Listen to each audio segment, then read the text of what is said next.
O Grêmio venceu o Fluminense e largou na frente por uma vaga nas oitavas de final da Copa Libertadores da América no primeiro jogo em Curitiba. Jogo, aliás, com muitas alternâncias de domínio. Começo melhor do Fluminense, uma boa reação do Grêmio no fim do primeiro tempo. A etapa final tem o tricolor carioca saindo na frente e os gaúchos buscando a virada em um espaço de tempo muito curto. Nesse vídeo a gente vai olhar para alguns detalhes desse confronto e entender o que se desenrolou em campo para que a gente tivesse esse grande jogo. Bom, a gente já está com o campinho na tela com as duas formações iniciais, tanto de Grêmio quanto de Fluminense, para esse jogo, para a gente começar a analisar um pouco do que foi esse confronto jogado em Curitiba.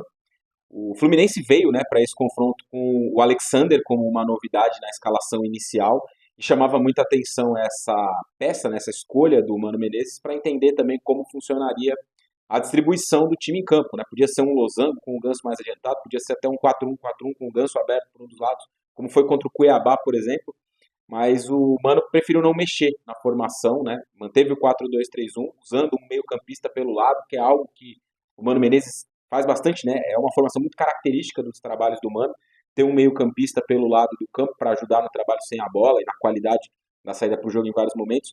E o Alexander funcionou muito nesse sentido, né? Pelo lado esquerdo, muitas vezes fechava o corredor, mas ajudava muito o Fluminense num panorama de ter posse, de trocar passes, de se instalar no campo de ataque. E foi muito isso, né? O que aconteceu ao longo de uma parte muito grande do primeiro tempo.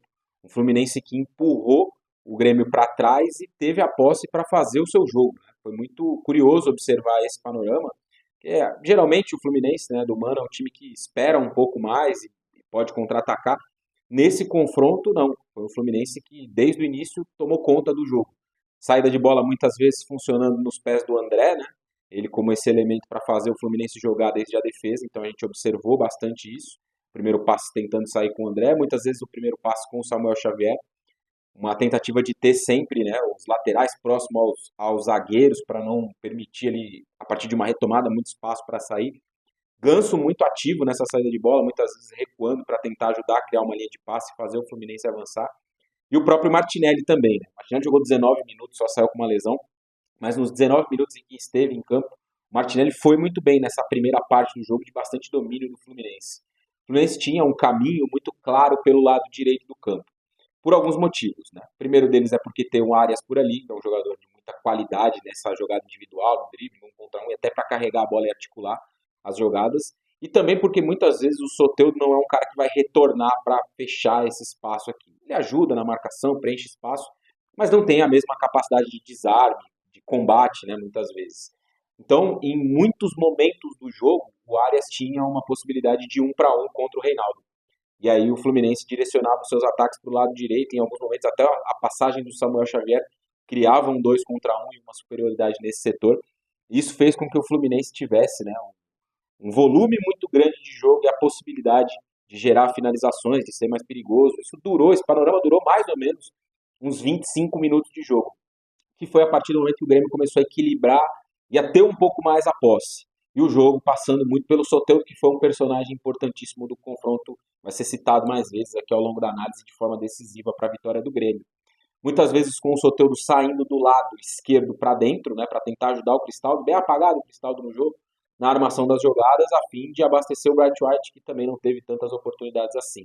Do outro lado, o Pavão tinha mais a missão de fazer essas diagonais e tentar aproveitar o espaço que era defendido pelo Esquerdinha, né, o garoto que foi uma novidade aí na lateral esquerda do Fluminense. É um Grêmio também, né, que joga com muita passagem dos seus dois laterais. Então, tanto o Reinaldo quanto o João Pedro avançando muito ao campo de ataque. E esse até foi um aspecto, né, que ajudou a equilibrar um pouco mais o jogo. Não só essas movimentações do Soteldo do lado para dentro, quanto a capacidade tanto do Reinaldo quanto do João Pedro de ultrapassar. O Fluminense chegou a ter 70% de posse naquele período ali de 30 minutos iniciais, 25 de jogo, em que teve o maior domínio, mas o primeiro tempo termina com 43-57, né? Então o Grêmio sobe de 30 para 43% a sua posse nos 20 minutos finais, o que mostra, né, a qualidade que o Fluminense, a capacidade, melhor dizendo, que o Grêmio teve de conseguir entrar no jogo, de passar mais a bola pelos pés do Vidia Sante em vários momentos, de acionar esses dois laterais e de ter muitas vezes o Soteldo como essa peça de desequilíbrio pelo lado esquerdo, né, do lado esquerdo para dentro. Citei a saída do Martinelli, né, que mexeu um pouco no desenho do Fluminense, com a lesão dele veio para o jogo o Keno, e isso mudou o posicionamento do Alexander, né? O Alexander foi virar esse cara pelo lado direito, E o Fluminense perdeu em dois aspectos, na minha visão, com essa mudança. Perdeu não só o ótimo jogo que fazia, né, o Martinelli, mas perdeu muita capacidade de controlar a posse, né, com o Alexander jogando ao lado do André muitas vezes. O Keno começa a peça para acelerar bastante o jogo, também muito pouco abastecido, e deixando um pouco a desejar de forma geral nos retornos, né, preencher espaço também, mas sem ser muito combativo. Isso também ajudou o Grêmio a estabelecer um panorama de mais posse, de mais volume, e isso, né, foi mantido para a etapa final. A gente observou um Grêmio que voltou para o segundo tempo pressionando muito a saída de bola do Fluminense, né, e encurralando de fato o time do Mano Menezes. O Fluminense não conseguia sair da defesa para o ataque porque o Grêmio tinha uma capacidade de pressionar muito grande, com os dois laterais no campo de ataque, com o Pavão, Cristaldo, enfim, Soteldo, todos participando muito, encaixando a marcação, fechando linha de passe, fazendo o Fluminense jogar longo muitas vezes, e o Fluminense perdia a segunda bola e o Grêmio reiniciava um ataque. Então foi um começo de segundo tempo muito parecido com o fim do primeiro. E é muito curioso que nesse recorte o Fluminense tenha conseguido fazer o primeiro gol numa jogada muito boa do Ganso, num passe espetacular do Ganso, e o gol marcado pelo Lima, porque também tem esse outro momento aí dentro do jogo. O Fluminense perde o Alexander e o Keno, dois ao mesmo tempo, também com questão física. Então vem o Lima, que até me parecia ser, né, dentro do plano de jogo, a mudança inicial um pouco mais, que manteria um pouco mais o desenho, né, para entrar no lugar do Martinelli, manter a característica de um meia por esse lado, e também o Bernal, que entrou para jogar ao lado do André aqui pelo lado esquerdo. O Fluminense, com essas mudanças, né, dentro do jogo, teve um período muito curto de uma troca de passes muito longa, né? O Fluminense consegue chegar ao seu gol num momento em que ele vai construindo, né? O Grêmio sobe, pressiona e o Fluminense vai construindo com paciência. O Fluminense chega a ficar 1 minuto e 20 com a bola nos pés, e vai costurando, trabalhando, trocando passes, todos participam, até que tem um corte do Reinaldo, a pressão rápida, né? Uma chegada rápida do André, o passe para que o Ganso faça a assistência para o Lima marcar o gol.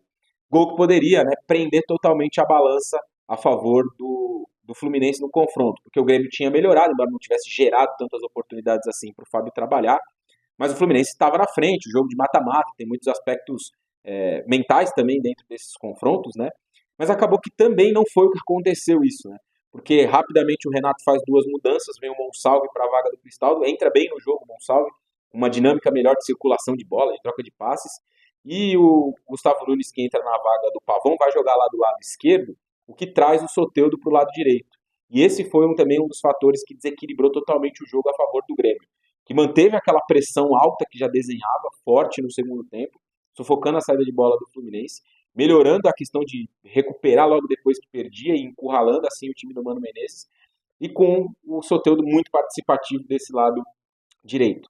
O drible, a jogada individual, o drible curto dele, né, que desequilibra muitas vezes o jogo. Então foi isso que a gente passou a observar dentro do confronto, nessa parte logo após o gol do Fluminense. Né, uma pressão muito grande do Grêmio, circulando bem a bola de um lado para o outro, ocupando o ataque com muita gente e tendo no Soteldo uma peça de desequilíbrio total.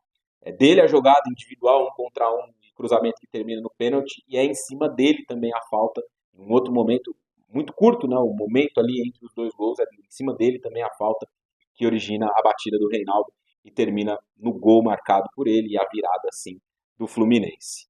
No fim do jogo, né, na reta final do jogo, o Fluminense ainda teve um jogador a mais, o Rodrigo ele acabou sendo expulso, mas mesmo assim, né, o time carioca não conseguiu ter oportunidades. O Marquezinho não fez nenhuma defesa naqueles 10, 12 minutos finais em que o Fluminense teve mais a posse por ter um a mais e pressionou bastante o Grêmio. Um jogo com muitas mudanças, né, com alternância muito grande dentro do domínio do confronto. Não foi um jogo absoluto de nenhuma das duas equipes, tanto o Fluminense teve seus momentos, depois o Grêmio conseguiu também ter o seu volume maior, a pressão e criar as oportunidades.